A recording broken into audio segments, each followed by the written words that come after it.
Looks like our attendees are still joining us in the room.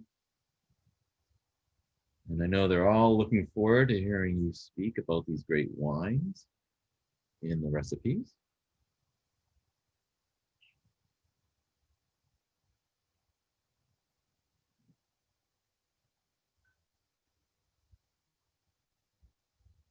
All right, we are live on Facebook, so we will get going.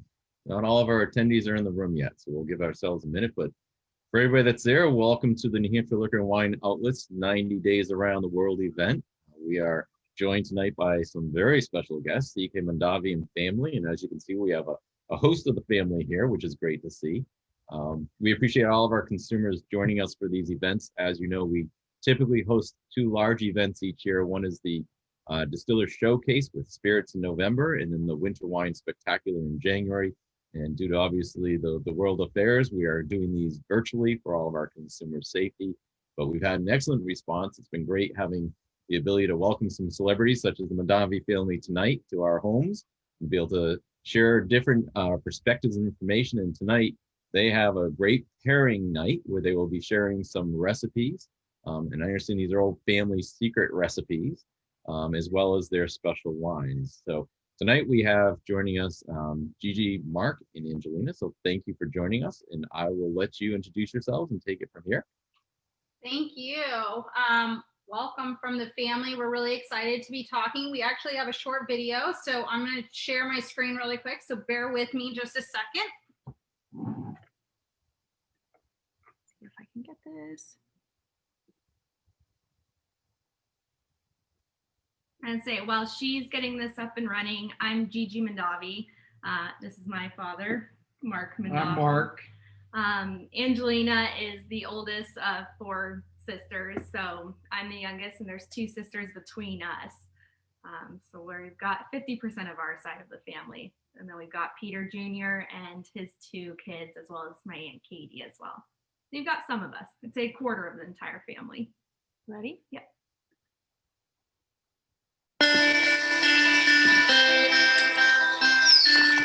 Harvest is a great time. It's when everything begins. The life of that wine begins. It's that 3 or 4 weeks before harvest begins that there's always just a little bit of tension going on in the family. They're checking equipment, maybe even doing a few test runs with a few grapes. Once you're in it and you're working 7 days a week, you get a little bit worn out, beat up, but you soon forget about that after harvest is over. CK Mondavi was started by my grandfather. He began his career with shipping grapes to home winemakers. In 1946, it rained severely and the fruit began breaking down. He said, if I don't pick it and make it into wine, I'll lose the entire crop. So he made it into wine, and the rest is history, as they say. Having all the kids involved is pretty neat. We feel the most important thing about life is family. As our families are growing as well, too. All of this could be gone, but if you have family, you're still whole.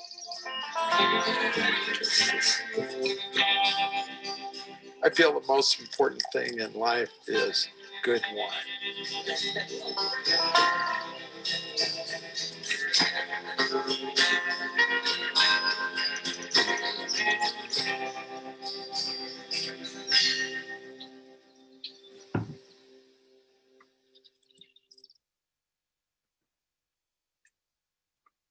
Well, I hope everyone enjoyed that little snippet. So I thought that gave a great brief overview, but we're excited to be here today to be able to share with you more stories and characteristics and everything for what CK Mondavi is to our family, but also what it means to be able to share it with you. Let me go back to the beginning of CK Mondavi, and it was in that little snippet. It talked about the rain on the fruit. Well, let me explain. When you buy grapes for a winery, you take possession of the fruit when it crosses your scale. So the grower bears all responsibility prior to that. If there's a fire, it's the grower's problem. If it rains, it's the grower's problem. Well, in the grape shipping business, which is how our family got into the wine business, it's completely different. You negotiate with the grower about 3 to 4 weeks prior to harvest, and you settle on a crop estimate. And so you need to be a very good estimator, and you take possession of that crop once you negotiate. So if it rains or a fire comes through and that fruit's still on the vine, it's the responsibility of the grape shipper, not the grower. And so in 1946, my grandfather had done all the deals with the growers, so he was the technical owner of the fruit, and it rained, and he had a choice to make: either lose 100% or try and salvage at least a portion of it. And he figured the best way was to make it into wine and then begin marketing that wine. And here we are today at well over 1 million cases of CK Mondavi nationally. That's a great story, and it really kind of compounds on who our family is. Our family has thrived and has pivoted in some of the most difficult times, and that's something that's really huge to our family. But the other important thing to kind of mention and to note is our relations with our growers that we actually utilize today. We've been in business with for multiple decades now, so we know exactly where our fruit sourcing is actually coming from. And we can actually work with them very closely on making sure that we're actually accomplishing the concentration that we're looking for, the flavor profile that we're looking for, to actually make sure that year in, year out, we're over delivering on quality and the amount that we're looking for, as well as the best flavor that we can find. But I also think it's really kind of cool. There's a question here from Laura Sales. And it says, any relationship with Robert Mondavi Winery? Deb, would you like to briefly talk about that? Yes. The short answer is there is no relationship. In 1965, Robert broke away from our winery. There was a disagreement between my father and Robert on how to run the winery. And in the boardroom, Robert lost and Dad won. So he said, I'm going to go out and start my own winery. And we, in fact, crushed Robert's first fruit for his first vintage because he didn't have a facility completed at the time. And so we got him launched, and he became very successful. And then, as you probably remember, in 2004, the family sold the Robert Mondavi Winery. So there's no Mondavis associated with Robert Mondavi anymore. None of my cousins work there.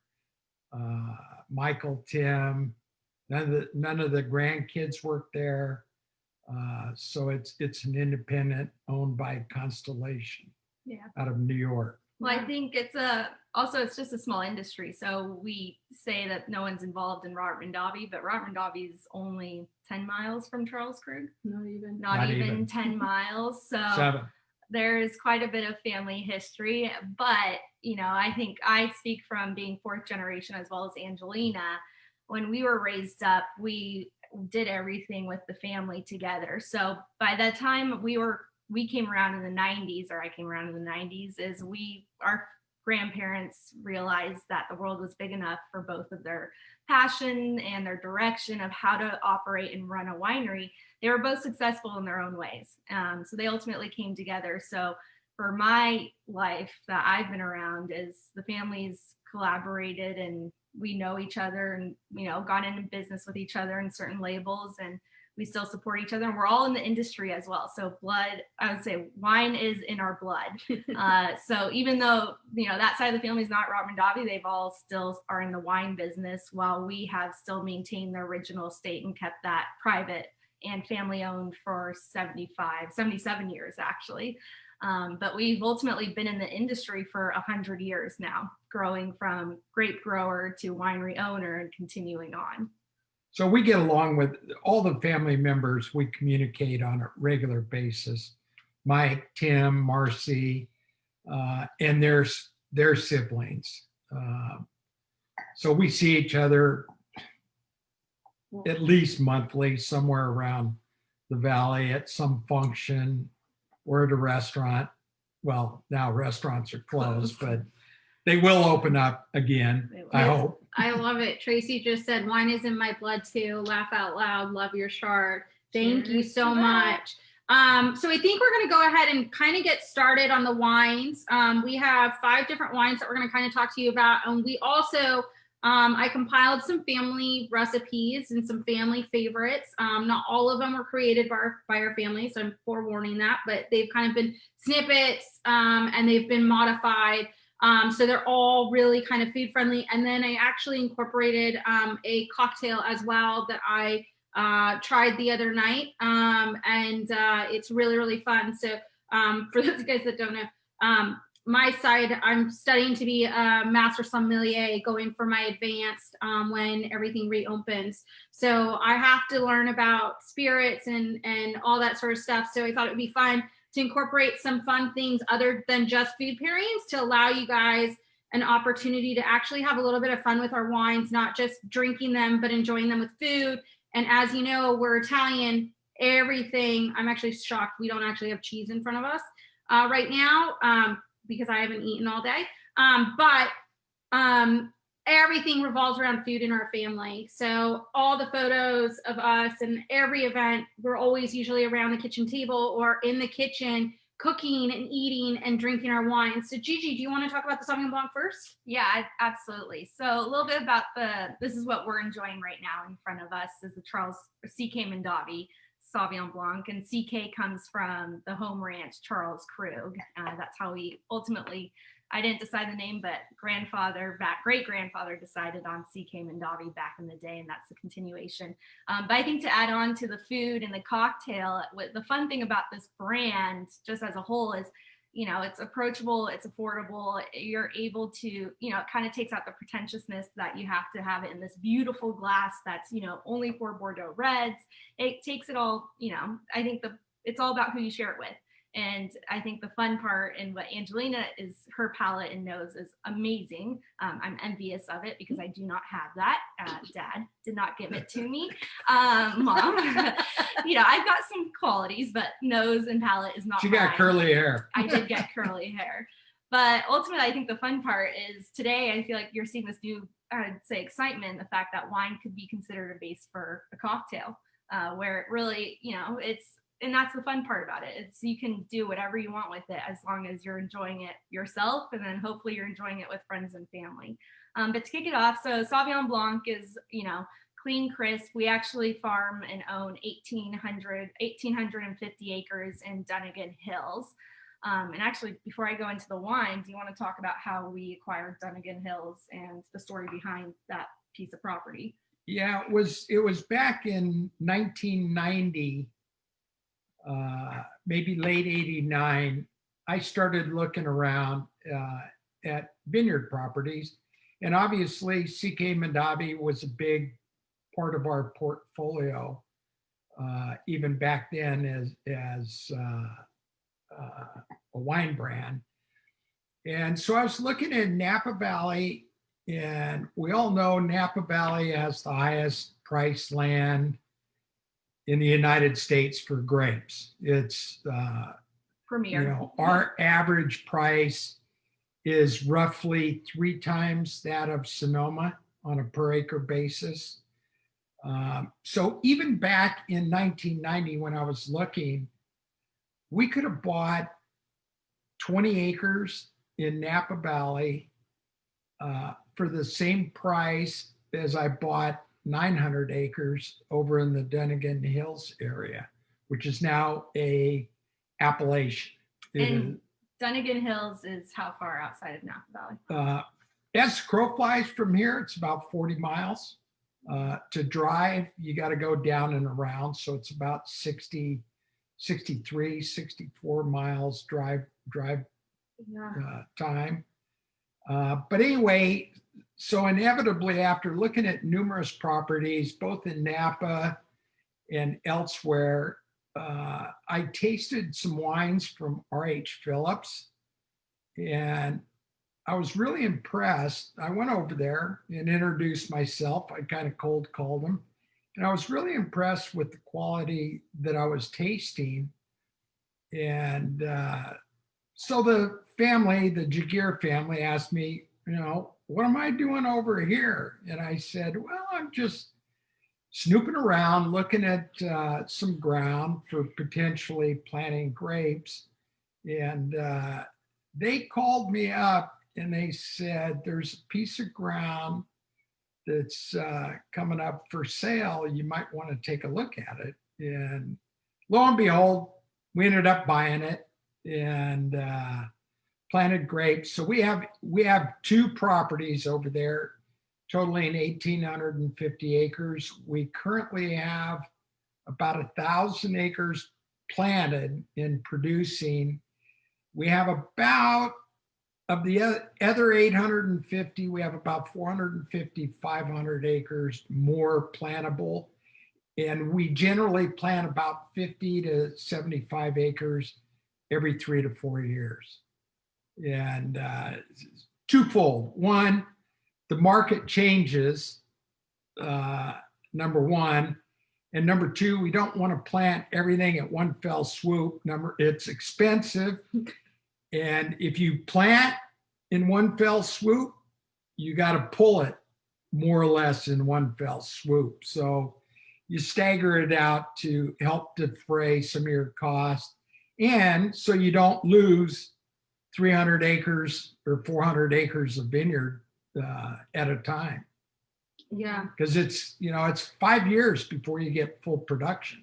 So it's a patience game in our industry. I always remind everyone when I talk to them that you have to be very, very resilient. And obviously every vintage is completely different. So you're battling with Mother Nature. We are in agriculture. So first come, first serve. It's really Mother Nature that's dictating exactly what us as winemakers are actually doing. Myself and Dad are both winemakers. And it really kind of it tells us which direction we're going to go. But the beauty behind Dunnigan Hills and that appellation is there's a lot of consistency. So you have beautiful cooler nights and you have warmer days, but the days aren't so hot that you're going to fry the grapes.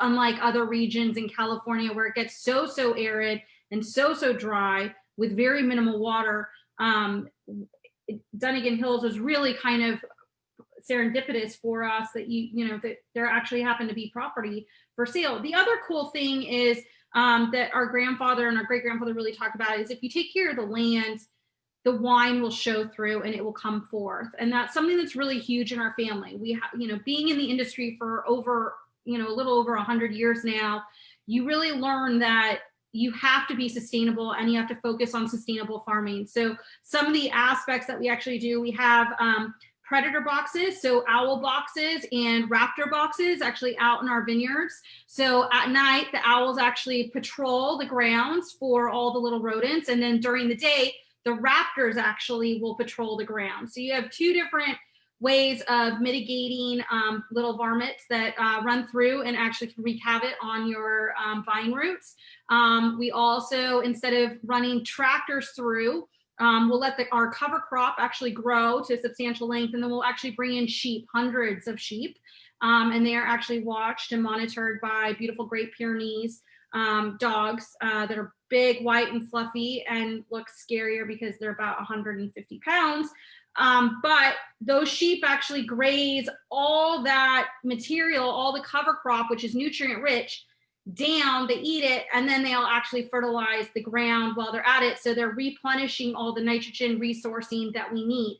Some other options that we actually do is we do drip irrigation, but we've utilized pressure bombs which is a piece of equipment that actually tells us if the grapevines need a little bit more water. So instead of back in the day, I grew up with grandpa and dad basically saying, you know, it's time to water because it's time to water. Well, now there's new technology out in the past 10 years that's really allowed us to actually monitor our grapevines even closer. So if we think it needs water, we can look at that pressure bomb and that gauge, and it'll tell us if we need water or we can hold off for a couple more days. So we're trying to be as resourceful with our water as possible. So because water obviously is, you know, a finite resource. So there's all these aspects that kind of go into it. And we just want to kind of give you, you know, some things to kind of mull over while we're tasting our wine. So do you want to describe this all Blanc? Say we can sit here all day sharing stories, but we're here about wine.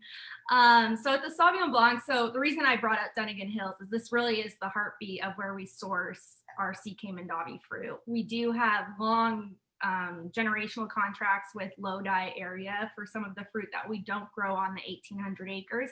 But for everything that we showcase and that we'll be enjoying, it is all primarily Dunnigan Hills based. So Sauvignon Blanc comes off of the property. We do integrate a little bit of Viognier into it. It is clean, crisp. It has that kiwi, lemon effervescence, nice finish on the palate. And I think it really just with the Viognier, it kind of softens up a little bit, and it's stainless steel for fermentation. So we don't do any oak influence into this one. Yeah, one of our favorite pairings for this is a shrimp ceviche that I actually got from a top chef who's a dear friend of mine. And you actually cook the shrimp a little bit beforehand because some people in areas don't necessarily get fresh seafood.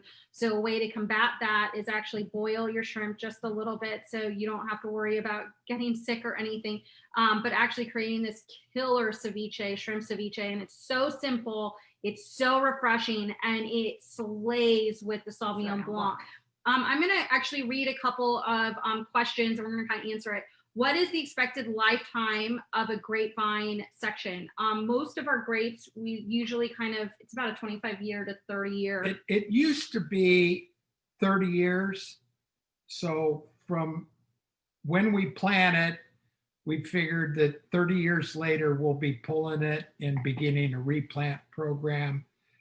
With the advent of more viruses and diseases, you know, we've got insects that have been brought over from Europe that have thrived over here that are harmful to grapes. We discovered red blotch virus a few years back, which is deadly. It's a slow death, but it's deadly to grapevines.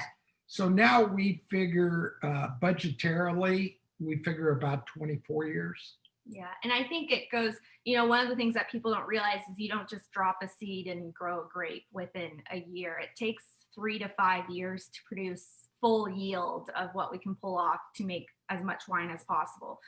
So with that light, and that's why it's so important to cycle out where you don't plant everything in one go. You have to phase it just for longevity and sustainability of making sure as trends evolve or as, you know, not going completely broke to replant all those acreage. It takes time and it takes nurturing. Yeah. And technology, to our blessing of our generation, technology's allowed us to foresee if vines do have the red blotch or any of those diseases that may come in and may impact a harvest. So that's our blessing for being into this, you know, and 75 years. And recently, when I say recently, in the last 4 years, we battled wildfires 3 out of the last 4 years. We lost some fruit this year to smoke taint. I mean, we can't use it. But not within the Dunnigan Hills area. Not in the Dunnigan Hills area, but here in Napa Valley, we had to literally cut fruit off on the ground. And you want to talk about pain, make a grown man cry? We all had blisters. Yeah, it was brutal. I made all the girls on their little vineyard, I made them cut it off themselves. Well, you helped us sort of. Well, and I sort think, of. yeah, that Sort was, yeah, and that is a pain. You know, people say, well, what will you do? And it's like, well, what do you mean? What are we going to do? It's just another year in the history books. Next year, we'll be talking about the vintage of this year. And, The same way we talk about 2013, you name it, or 2020 is just going to be, 50 years from now, we'll be drinking wine talking about the year 2020. We'll still be making wine. So Exactly. it's one of those things you just put in the rear view mirror. But for us, luckily enough, there's a mountain range between Dunnigan Hills and where the fires were. Holy smokes, we've got lots of questions coming in. Someone just asked, do the winemakers all get along and do we all communicate together? Yes. There's for the most part, there's a little rivalry between some of us. It's healthy competition. But it's all healthy competition. And if we do stumble across something, anyone can call and we'll obviously help each other out. So, the funny thing about winemaking is there really is no secret, so to speak, when it comes to winemaking. Wine's been made for thousands of years. So there's really not a whole lot of complexity now. It really just kind of has to do with, with winemakers, you're just talking about, residual sugar or other chemistry questions is usually more the questions that we kind of talk about. Someone just asked, what do wine grapes taste like? I'm assuming that they're not like store-bought grapes. You're totally correct on that. Store-bought grapes for me are a little bit more tannic and chalkier in flavor, and a lot of little seeds. Wine grapes are actually a little bit smaller, way smaller in size, like the size of my pinky nail. And they're sweeter. They're sweeter, and there's a few more. The seeds are a little bit larger. So when you actually taste those, it's kind of as a winemaker, you're tasting, you're looking at the seed color, you're seeing what color the skins are, what the texture of the skins are, are the seeds brown, are they green, is the pulp sticking to the seeds? There's a lot of factors that kind of go in. So I love that question. Did we lose vines in the fire? We ourselves did not. Our family fared okay. Some of my personal clients, it was a little dicey for two of my clients. Yeah. I think though, vines are pretty resilient in the fact that it really takes a lot to lose the structure of the vine. You can lose the fruit, but for the most part, a lot of times they just shed skin and regrow the next year. Not all the time. If it gets too close to the fire, it does have a direct impact to the original rootstock. But for the most part, a lot of vines are pretty resilient because we do water it and we do protect the surroundings and make sure that other resources aren't stealing the water source to those vines. So for the most part, they're pretty resilient to regrow the next year. There was a few in the valley. Some friends of mine lost some of their vines. Nobody lost 100%, but some of them lost 15, 20% of their vines. And it's one of those things. The fire happened last fall, and you really have to wait till this spring to determine whether the vine actually died or is going to grow. If it's completely burned up and it's black, it's not going to grow. But a lot of those vines suffered some heat damage. Yeah. And you got to wait and see if they grow out of it. And they are pretty resilient. They're very resilient. Someone just asked, what is your favorite part of your job, Gigi? And it's besides drinking wine. I was going to say professional consumer. No, so I'm actually very fortunate. I do work another full-time job for a financial firm out of Boston. So I actually am not involved in the family business. I've been working for my other company for 6 years. I did tell myself 2 years, but that keeps rolling. And I think, it's not a job yet for me, but our family is very blessed and fortunate to have a private family-owned company. My grandfather, my dad's dad, Peter Sr., worked until he was 101 years old. So the running joke in our family industry is you don't retire.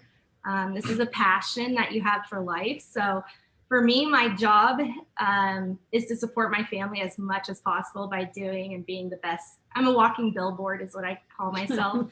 I advocate, I share family stories. I talk about the wine so much. And, it's not just because of my name, but we started working in the laboratory at the age of 10 years old every single summer.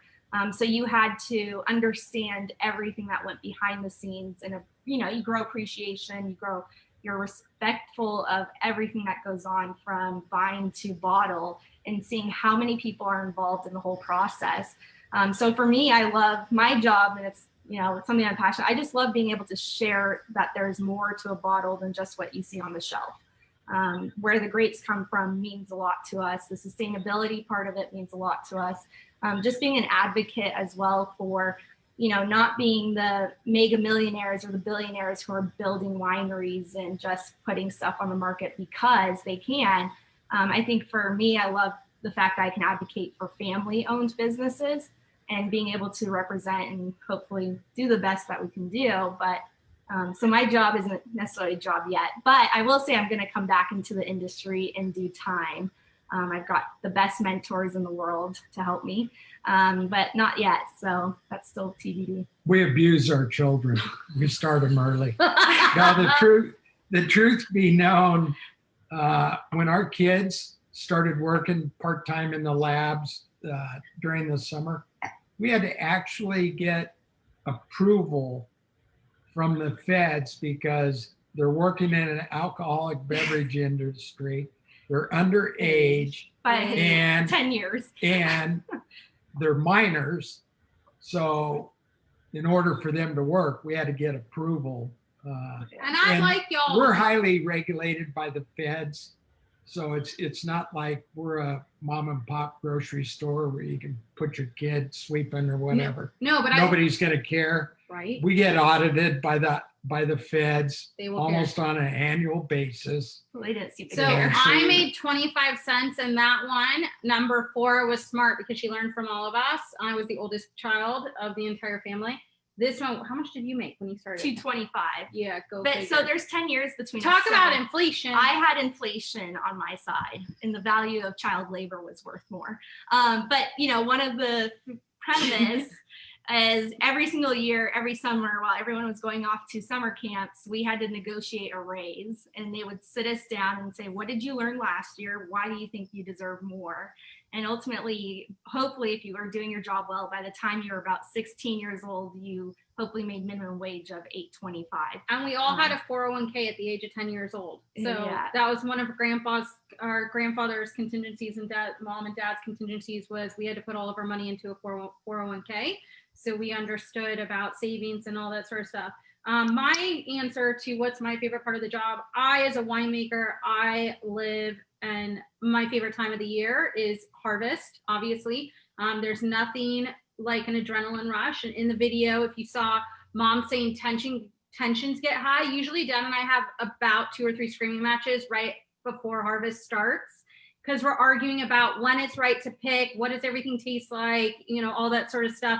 But my other favorite part is actually blending. It's when you're actually taking all the raw material and combining every tank that we have and actually getting the final result before it goes into bottling. There's nothing more exciting and invigorating than actually seeing all your hard work and everyone's blood, sweat, and tears going into it and getting an outcome, and it most of the time, wowing you. And it's one of the reasons why, we're in the situation that we're in, 75 years, it's exciting. We've got some new things that are on our label, which I didn't chill one down, so I'm sorry about that. But all of our labels, we have our 75th, because we're celebrating our 75th, we have our 75th insignia on it. But now all of our labels are thermochromic. So what it means is you can actually put this in the refrigerator, it'll be white, and when it's ready to drink, you will actually see a grapevine, and the color of the label will actually darken. So think of, what did you say earlier? Corks. How they had the mountaintops and it would go white when it was ready to drink. It's almost the exact concept. So, for me, I think some of these aspects are kind of fun. We've accomplished the winemaking and we know it's great juice that's going in. How can we make it fun for all of you guys that are drinking and consuming it? This is new. This is new innovation, and I think it's totally fun. Yeah. That kicking off. So the next white wine is our Pinot Grigio that we're enjoying. So I just poured myself a little bit, and for this one, you know, I really enjoy this out of the whites. I'm biased, but you know, you go into, you know, everyone asks you what your favorite wine is, and I honestly will change every 3 months depending on how I feel, or I'm seasonal. So for me, Pinot Grigio for the CK Mondavi is my favorite summer white wine. It's got wildflowers, peaches. It's, again, light bodied. It's something I will throw ice cubes in. So I really, on a hot day, this is my go-to. She kills me. I don't know her. No, just kidding.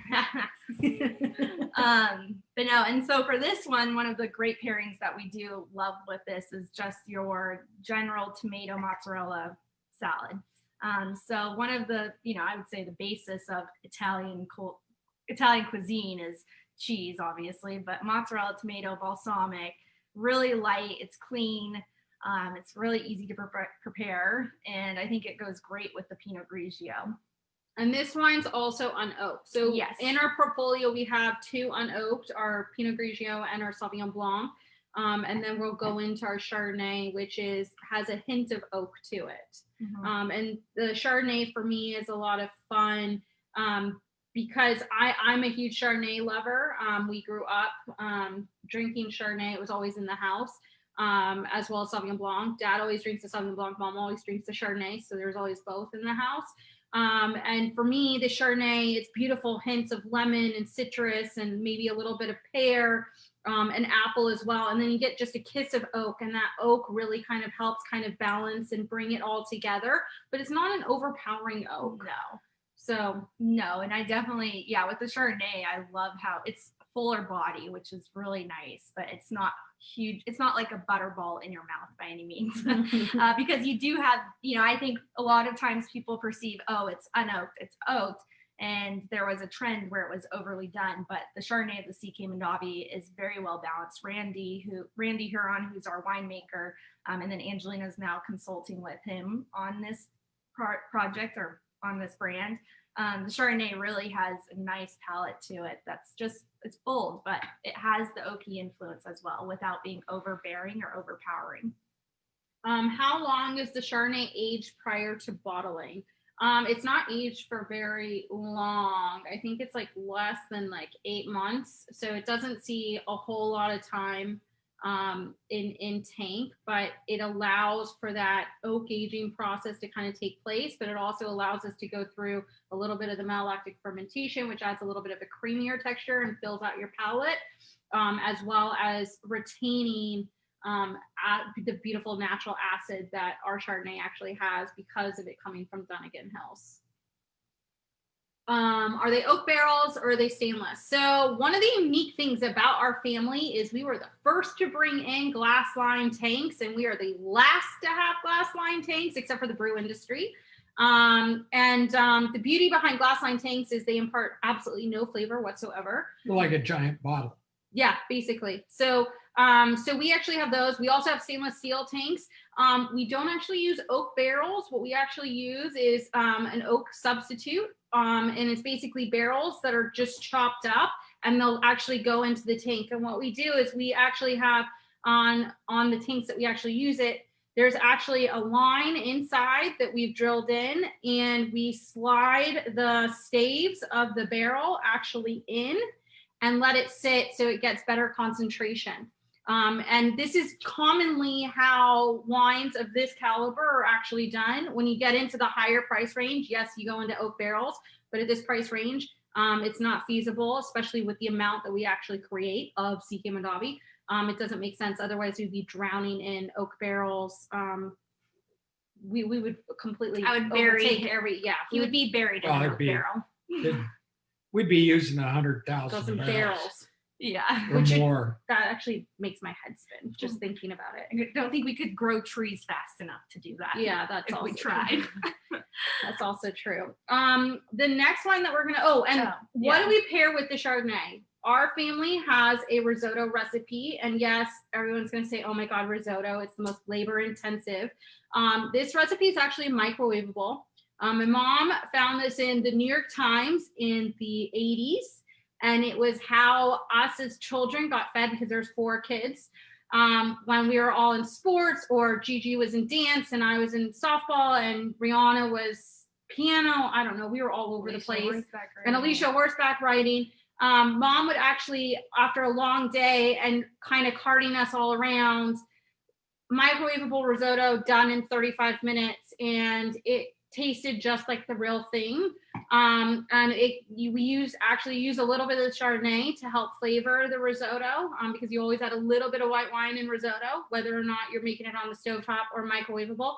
And it's beautiful together. It's one of my favorite pairings, and it's so natural. Yeah. And if you want to sneak in veggies like Mom did for us, she would sneak in vegetables in it, and we wouldn't think anything otherwise, or we just loved the risotto, so we'd eat it all up. So whether it was mushrooms or bell pepper or asparagus or peas, I mean, you can pretty much put in whatever you want, and I can guarantee your kids will eat it. Yeah. Well, let's see. Well, I was gonna say, so I think one of the cool things, and I don't know if all of you have ever been out to the winery where we make CK Mondavi, but it's where we grew up. So we lived on the property until Angelina was 20 years old. Yeah. He pulled out Rieslings and Semillons from the 60s that were under screw cap. And they were probably some of the most outstanding wines I think we had ever tasted, but it totally debunked the thought of screw caps are inferior. And with the technology today, screw caps can actually mimic a cork. So they have a little vessel inside that will allow oxygen permeation to actually come through and allow it through, so it mimics the time frame for it. As far as cost goes, I mean, you can buy corks for the same cost as screw caps. Now, if you're talking about an ultra premium wine, no, because you're spending as much as $2 a cork if you're talking about the very top of the top. But the thing I like about screw caps is you don't have any cork taint. And you can argue backwards and forwards. Cork taint is somewhere between 3 and 5%. Okay. No, yeah. Now they may not, it may not be 100% pronounced where you can really pick it out, but there's variations. And I mean, we do it here all the time, but we have, thousands of cases in the winery. We'll pull a random case and we'll open all 12 bottles and we'll go through them, and you may find a cork tainted wine, but you also may find a wine that's not tainted, but the cork has failed in a certain degree, so you lose a little bit of the fruit note. And with screw caps, yes, it's mechanical, so you can have a false, a failure in a screw cap, but where cork taint is 3 to 5%, your failure in a screw cap is probably less than 1/10 of 1%. So it's a big difference. So it ensures quality for shipping and preservation, and it's also does not require screwdriver. I mean screwdriver. Corkscrew. Long day. I wanted to see that actually, Gigi. I was thinking, let's see that in that exhibit. So when it comes to finance, I work East Coast hours, so I'm up at 5:30. I'm up at the same time you are. But anyways, we, for this lineup, it makes a lot of sense to actually have it under screw cap. And it's so easy and it's versatile, and you can just, rescrew it and you can put it back in your fridge. Whereas sometimes corks tend to leak after you open them, and then some corks you can't even get back in the bottle. I've had that experience just recently. So then I'm floundering around trying to find something to close it, and it doesn't usually work. So for me at least, so I'd rather just drink the whole bottle than try to rummage around trying to find a cork that'll actually fit in it. Does cork taint mean that the wine takes the flavor of the cork? Cork taint is a specific Oxidization. It's a specific mechanism, and it's a specific bacteria that actually happens, and you have to have 3 things to actually make cork taint happen.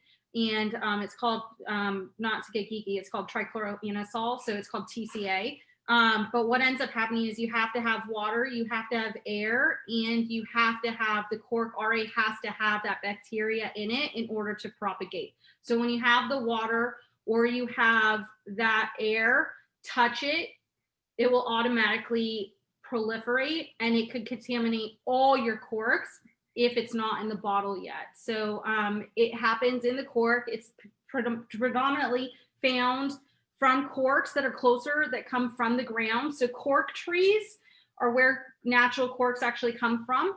And they actually cycle out the cork trees every 10 years. So what you do is you're not actually cutting the entire tree down.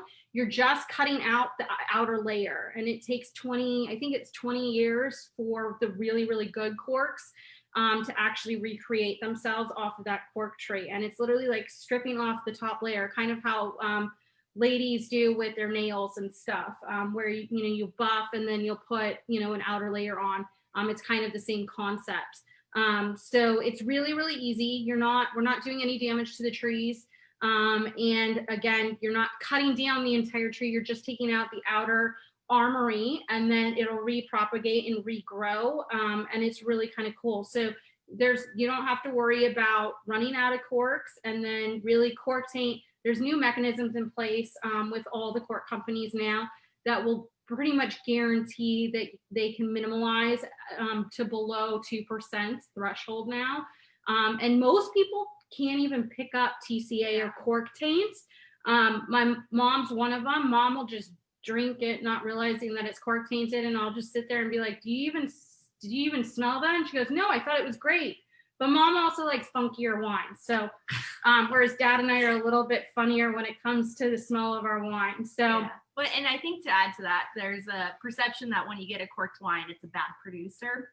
It's not a bad producer. It's just part of the production that happens, regardless if you're the best producer or making box wine. It will just occur, with just the perfect elements, it will happen. So I always tell people, if you ever come across, just ask for a second bottle. And most of the time your instincts are usually right. Someone just asked about rubber corks. They're conglomerate corks, and then there's synthetic corks. And yes, the synthetic corks can be very hard to remove, and you cannot put them back in the bottle either. It's almost impossible. So as soon as you extract it, it will actually bounce back to its original size. There's nothing wrong with them at all. Any closure is really fitting these days. But for our family, our preference of choice is not the synthetic corks. Next wine is our Cabernet Sauvignon. And this is our final of the lineup that we're going to be talking about today. And the Cabernet Sauvignon is also very complex, with a little bit of touch of sweetness to it in the fruit forwardness of the wine. And what I love about this is you're getting the blackberry, but you're also getting cherries, and you're getting cassis, and you're getting this complexity of our Cabernet Sauvignon that I just absolutely love and I'm enamored with. This also can go well with a steak, cheese even, for us that like, instead of dessert, you want to forgo a dessert, go with, an aged Parmesan. You can't go wrong, or an aged Gouda is always really good and easy. But you can also make this with the meatballs as well. Or I like to do a traditional braised short rib with our CK Mondavi lineup. And it's super easy. Anything else you want to add? No. I think you covered it. And say, any questions coming through, more than happy to answer anything. Okay, so Mark, what's your favorite wine? It's like picking a favorite child. That's very true. Who's your favorite child? I drink primarily Cabernet and Zinfandel on the reds. I do enjoy a good Pinot Noir from time to time. On whites, my palate's evolved, and I drink more Sauvignon Blanc than I do Chardonnay or Pinot Grigio. And I'm a seasonal type drinker. In the wintertime, I consume more reds. In the summertime, I consume more whites, because, when it's 100 degrees out, and we do get 100 degrees or even a little more it's just not fun to drink a big heavy Cabernet when it's that warm. And the same thing in the wintertime when it's cold out, rainy, drizzly, you don't feel like a chilled white wine. So a nice full-bodied red does the trick for me. Someone just asked a question. Do we use other grapes in our Cabernet Sauvignon? It is varietally a correct Cabernet Sauvignon, so it's predominantly Cabernet Sauvignon, but we do dose in a little bit of Petite Syrah that comes from our Dunnigan Hills vineyard, and it just adds a little bit more backbone and color. Petite Verdot. Yeah, and a little bit of Petite Verdot. And do we use other grapes other than so are we using grapes from Oregon or Washington? No, this is 100% California grown grapes, and we are also 100% made in USA certified, and we're the only one that are certified that are made 100% from the United States. Everything, the bottle, the label, everything. Oh my God, Tracy, you're asking great questions. Would you ever think of making ports? Dad actually has been making a port for our Charles Krug lineup for many, many years, and it's called a dessert wine now. So that's as far as we go. As far as this lineup, no, we'll never make a port because that would be a lot of time. For those of you guys who don't know how port is made, you always have to add the neutral spirit while you're halfway through fermentation. It always happens between about midnight and 4 a.m. And if you miss that mark, you miss the opportunity to actually make a port or a dessert wine. So it's very, very prudent that you have someone on the team that will get up every hour to monitor your fermentation in order to not miss that mark. And I usually am the one that usually draws the straw. And it's never fun for me because it's very high powered. And then, the time that you don't go at the right time is when you actually miss the mark, almost always. Yes, we will be sharing the recipes with you after this. Yes, and the name of the port, it's our Charles Krug dessert wine. So you can go to our charleskrug.com website and you can order it there. And they come in smaller bottles, 375 ml bottles. Yeah, but it's really good. We don't promote it as often. You have to be basically a club member to receive it, but it's 21 years of Zinfandel. So it's got 21 vintages in it. And it was a concept that I came up with because I enjoy port. Not in the summer, but in the winter, I enjoy a nice glass of port. And so it's a modified Solera system, which is where you stack barrels, tiers, and you put the newest wine in the bottom row, and then every year you rack to and top each either of those level 5 barrels. or level 6, depending on if you have 5 or 6 levels, and then you bottle out of the top. Well, in this, I came up with the concept, we'll put it in barrel, and then at the end of each harvest, we pull it out of barrel, take half of it, it goes to bottle, blend the new vintage with the balance, the other half, put it back into barrel. So our current one has 21 vintages. Obviously, the oldest vintage is a very small percentage, and the newest vintage is a much larger percentage. But it's really interesting on how it works. Yes, James, we did do an Instagram gnocchi making class. Dad and I did on Facebook. I'll have to find the recipe, and I will make sure that our team and Sean can actually put that one out as well. So there is a lifetime challenge of trying to beat. Well, our great grandmother Rosa was a phenomenal cook. I unfortunately was not. We were too young we weren't around when she was around. But our dad has the threshold of if you can beat Rosa's gnocchi, and every time Angelina makes it, he says it's great. It's not Rosa's. Nona's. So this is a lifelong till we It's die. my mission to one day beat my Yes. great grandmother's, but It's fun to see her try. I've been trying for years And and fail. I still have failed. So, But they still taste great. Don't get me wrong. well, we just want We to do say, have somebody after. Yeah. yeah. So go ahead. No, we just want to say thank you guys for all the awesome Thank you. questions and the opportunity to share CK Mondavi and family with you guys. And have a great 2021 year. Yeah. And hopefully we'll make it out to New Hampshire one of these days when everything opens I'm up. excited. I just got my first shot yesterday. And Excellent. I don't even know how I got that pulled off, but I did. Yeah. Congratulations, you're a VIP.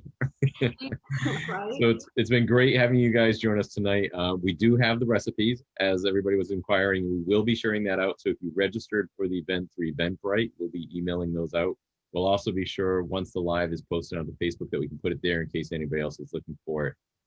We did have a code word because, as everybody who has been watching our 90 Days Around the World event, we are using Scavify, which is an app. And if you want to visit 90daysaroundtheworld.com, you can download that app and it will let you sign up for little scavenger events and trivia events to learn a little bit more, but also get some promotions and savings. And tonight's code word, because we're joined by this group and talking about recipes and wine, is family dinner.